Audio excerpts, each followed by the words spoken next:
Nidina tany Thomas nary fianarana teraka fitsidiana samihafa omaly ny délégation mafonja izay nitary ny Premier ministre lehibe ny gouvernement toy izao ny akon'izay.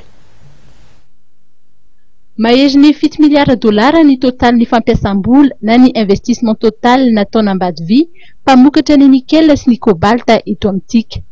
Nitsidika ny orinasa Ambadivi tao Thomasiny ny délégation nanotarian'ny Premier ministre lehibe ny gouvernement izay nahitana ny ministry ny rano, ny ministry ny atany sy ny fitinjara-pahefana ary ny ministry ny varotra sy ny fanjifana.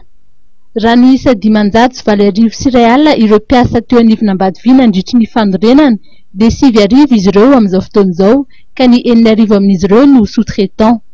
Ny 420 ny mpiasa moa dia malagasy avokoa. Raha ny taona 13 no resahana dia nahatratra 30 tapitrisa dolara ny etrana alohan'ny Ambadivi ho an'ny fanjakana malagasy. Nitsidika ihany koa ny ivitoeram-panofanana ny délégation-ny gouvernement izay nidina teto Thomasiny. Manantena ny Premier ministre fa isy ny fiaraha-miasa misy kokoa miorina amin'ny fanaran-dalàna, ny fiarovana ny tontolo iainana sy ny fijerenan'ny tombotsoan'ny vahoaka. Tsy azo zay dia manantena anareo fa hiara-miasa aminay nareo mba hahafahan'ny olona hoe matoky anareo bebe kokoa satria ato zany ny fanjakana miaraka aminareo fa ary zay tsy na dia ome miaraka aminy ara zay tsy aneky ny zavatra zay tsy manara-dalàna fa tsy maintsy atao ny fanarahan-dalàna tsara mihitsy any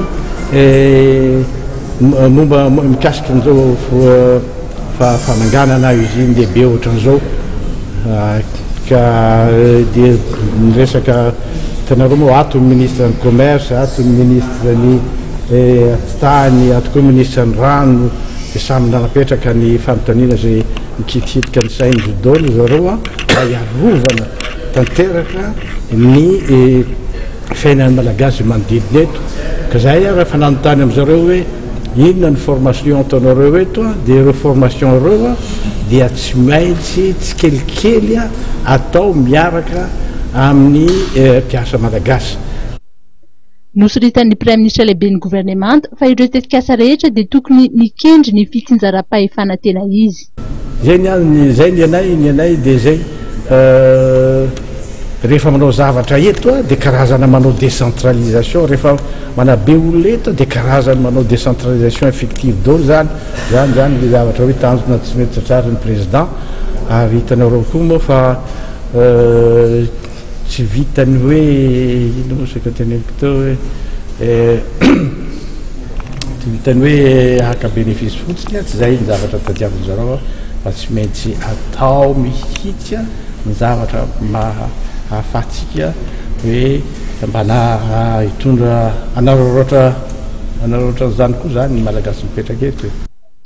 Ny teto amin'ny seranatsambo ny Thomasina indray dia nampafantarina ny tetikasa fanitarana izany seranana izany. Misy ireo asa fanitarana kendrena ho vita ny taona 2020 fa ny lehibe indrindra dia ny fanavaozana goavana kendrena ho tratrarina ny taona 530 sy 2020 izay ilana vola mitetina hatrany amin'ny 10 sy 700 tapitrisa euro mba ho lasa seranatsambo voalohany eto amin'ny faritry ny ranomasimbe indiana ny eto Thomasina.